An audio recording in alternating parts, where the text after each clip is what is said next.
আমরা অনেক সময় চিন্তা করি যে থাইরয়েডের যে ফোলাটা এটা বড় হলেই মনে হয় ক্ষতিকর। কিন্তু ছোট হলেও যে এটা অনেক ভয়াবহ বিপদ ডেকে আনতে পারে। আমরা আমাদের এই যে একজন সম্মানিত পেশেন্ট ওনার এই যে ছোট একটা গোটা অল্প কয়েকদিন ধরে উনি খেয়াল করেছেন এবং বিভিন্ন পরীক্ষা-নিরীক্ষা করে আমরা কনফার্ম হয়ে যাই যে এটা ক্যান্সার। এই জিনিসটা বলার উদ্দেশ্যটা হচ্ছে একটাই যে থাইরয়েড গ্রন্থি বা গলায় কোনো ফোলা থাকলে আমরা একটু অবহেলা না করি, একটু সচেতন হই, সাথে সাথে চিকিৎসকের পরামর্শ নেই। আমাদের টেকনোলজি উন্নত হচ্ছে, রোগ ধরার ক্ষেত্রে আমরা খুব উন্নত মানের প্রযুক্তি পাচ্ছি। আমাদের রক্তে যে মলিকুলার মার্কার আছে সেগুলো আমরা নির্ণয় করতে পারছি এবং ট্রিটমেন্টের ক্ষেত্রে একটা রেডিক্যাল চেঞ্জ আমাদের সারা বিশ্বে হচ্ছে। সেটা সার্জিক্যাল হোক, সেটা থেরাপিউটিক হোক, সেটা কোনো ওষুধ হোক, সবকিছু মিলিয়ে আমরা কিন্তু সমান তালে যুদ্ধ চালিয়ে যাচ্ছি।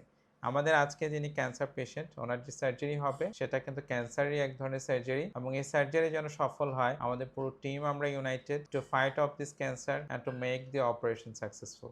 ইনশাআল্লাহ ইনশাআল্লাহ। অনেক অনেক দোয়া। আসসালামু আলাইকুম ওয়া রাহমাতুল্লাহ।